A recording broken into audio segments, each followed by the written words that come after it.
캐나다 영주권 준비 중인데 셀핍을 볼지 IELTS를 볼지 고민하고 있다면 단순히 뭐가 더 쉽냐로 결정하면 위험합니다. 잘못 선택하면 몇 달을 돌아갈 수도 있고 시험비도 시간도 멘탈도 많이 잃을 수 있습니다. 여러분, 오늘은 셀핍과 IELTS 중에서 캐나다 영주권 준비에는 어떤 시험이 더 유리한지 핵심만 비교해 보겠습니다. 저는 현재 셀핍과 IELTS를 모두 가르치고 있기 때문에 조금 더 현실적이고 객관적인 관점에서 말씀드릴 수 있습니다. 학생분들이 정말 자주 물어보는 질문이 있습니다. 선생님, 셀핍이 쉬워요? IELTS가 쉬워요? 저는 어떤 시험을 봐야 하나요? 처음 시작하는데 뭐부터 준비해야 하나요? 결론부터 말씀드리면 캐나다 영주권이 목적이고 특히 캐나다에 이미 살고 계신 분들이라면 많은 경우 셀핍이 더 유리할 가능성이 높습니다. 물론 모든 사람에게 셀핍이 무조건 정답이라는 뜻은 아닙니다. IELTS가 더 잘 맞는 분들도 있습니다. 하지만 영주권 준비라는 목적만 놓고 보면 셀핍은 시험 구조가 캐나다 생활 영어에 더 가깝고 스피킹과 라이팅도 유형별로 전략화하기 좋고 CLB 점수와 연결도 더 직관적입니다. 그래서 오늘은 내가 원하는 점수를 더 현실적으로 받을 수 있는 시험이 무엇인가? 이 관점에서 비교해 보겠습니다. 먼저 기본부터 정확히 알고 가야 합니다. 캐나다 영주권 준비자는 셀핍 제너럴 또는 IELTS 제너럴을 봐야 합니다. 셀핍 LS는 보통 시민권용입니다. IELTS 아카데믹은 보통 학교 입학용으로 많이 사용됩니다. 그러니까 영주권 목적이라면 셀핍 제너럴 또는 IELTS 제너럴 이 두 개 중에서 선택하셔야 합니다. 첫 번째 차이는 시험 방식입니다. 셀핍은 전체가 컴퓨터 시험입니다. 리스닝, 리딩, 라이팅, 스피킹 모두 컴퓨터로 봅니다.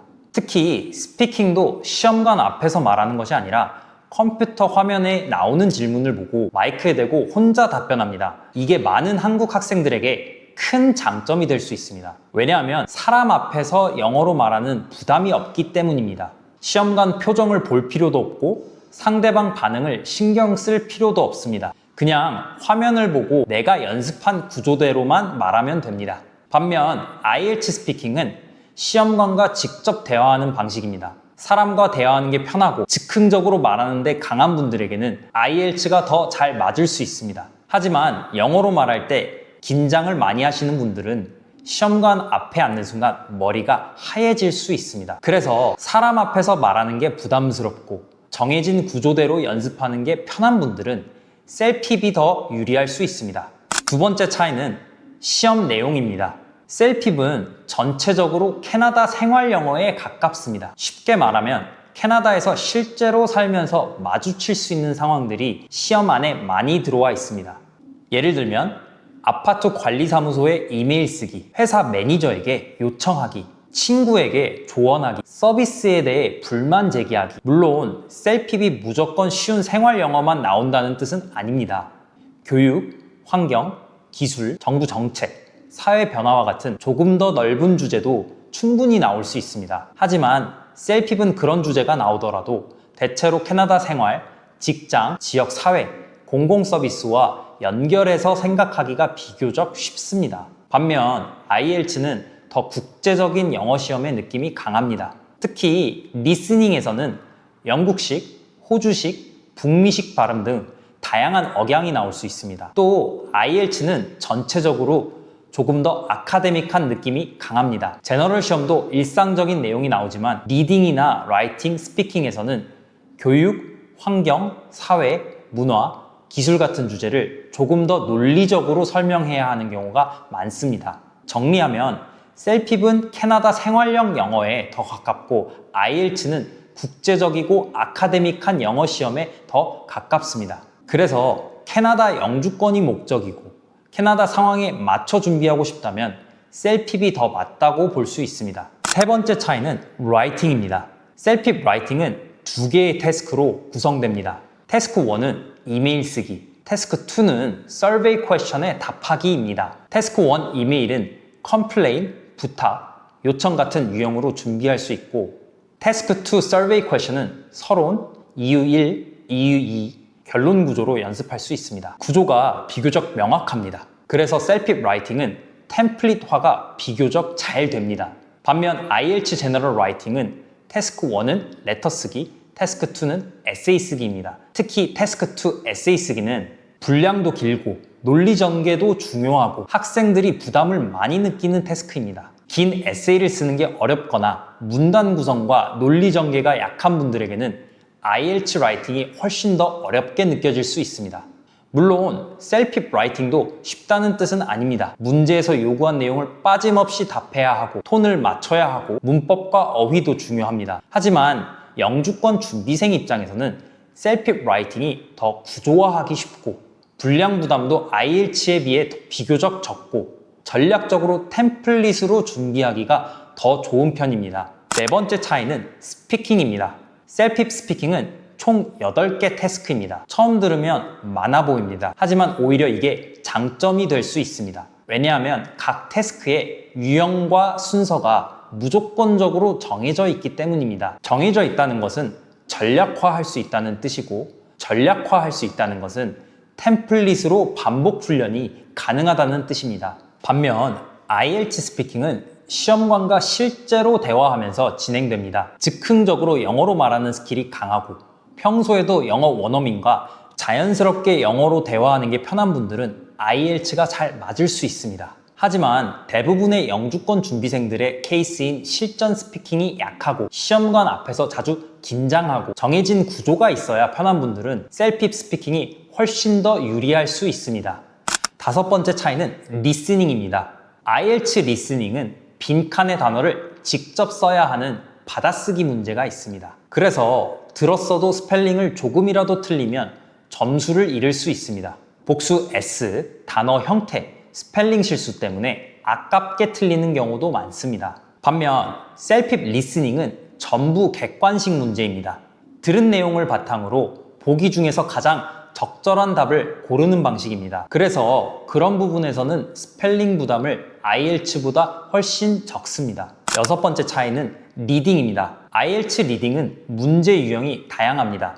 특히 True, False, Not Given은 한국 학생들이 정말 많이 어려워합니다. 분명히 읽은 것 같은데 이게 False인지 Not Given인지 헷갈리는 경우가 많습니다. 반면 셀핍 리딩은 태스크별 구조가 비교적 명확합니다. 구조가 정해져 있기 때문에 각 태스크별로 읽는 방식과 문제 푸는 방식을 전략화하기 좋습니다. 물론 셀핍 리딩도 컨텐츠 자체는 쉽지는 않습니다. 특히 태스크 3와 태스크 4는 정보량도 많고 추론도 많이 필요합니다. 하지만 처음 준비하는 학생 입장에서는 IELTS 리딩보다 구조가 더 명확하게 느껴질 수 있습니다. 일곱 번째 차이는 점수 체계입니다. 이 부분은 영주권 준비에서 정말 중요합니다. 셀핍은 점수가 1부터 10위까지 나오고 CLB 점수와 연결이 직관적입니다. 예를 들어 셀핍 7은 CLB 7, 셀핍 8은 CLB 8, 셀핍 9는 CLB 9로 이해하기 쉽습니다. 반면 IELTS는 밴드 스코어로 나오고 영역별 CLB 변환이 다릅니다.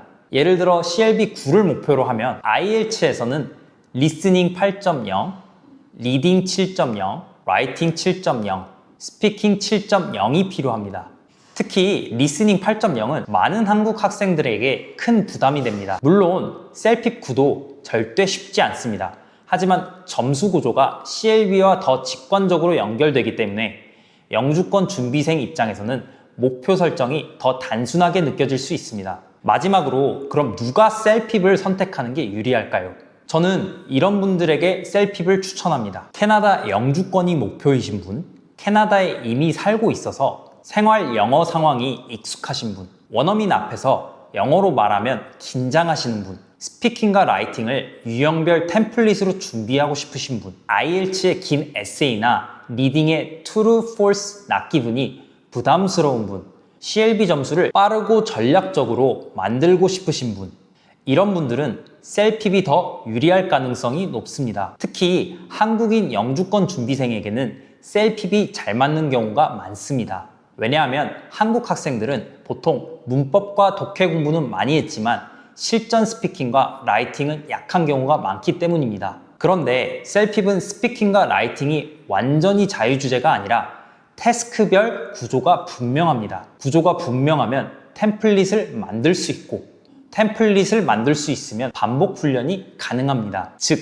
시험을 감으로 보는 것이 아니라 전략적으로 준비할 수 있습니다. 반대로 IELTS가 더 잘 맞는 분들도 있습니다. 이미 IELTS를 오래 공부하신 분, IELTS 리딩과 리스닝 유형에 익숙한 분, 시험관과 직접 대화하는 게 편하신 분, 아카데믹한 에세이 라이팅에 자신이 있는 분, 캐나다뿐 아니라 학교 입학이나 다른 나라에도 IELTS 점수를 사용할 계획이 있는 분, 이런 분들은 IELTS가 더 나을 수 있습니다. 그러니까 셀핍이 무조건 정답은 아닙니다. 하지만 캐나다 영주권 준비만 놓고 보면 처음 시작하는 분들에게는 셀핍이 더 전략적이고 현실적인 선택이 되는 경우가 많습니다. 그럼 아직 시험을 한 번도 안 본 분들은 어떻게 결정하면 될까요?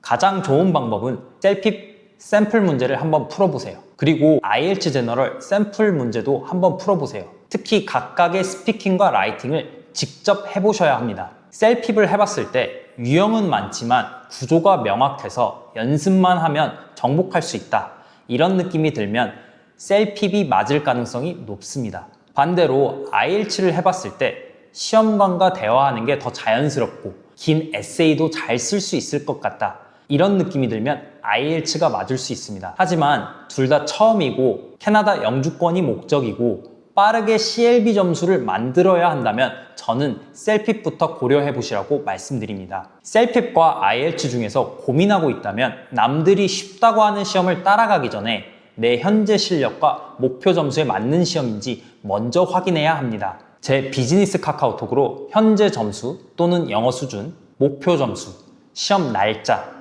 그리고 지원하실 영주권 카테고리를 보내주세요. 어떤 시험이 더 빠르게 점수로 연결될 수 있는지, 스피킹과 라이팅은 어느 시험이 더 유리한지, 리스닝과 리딩에서 어떤 부담이 더 큰지 현실적으로 비교해드리겠습니다.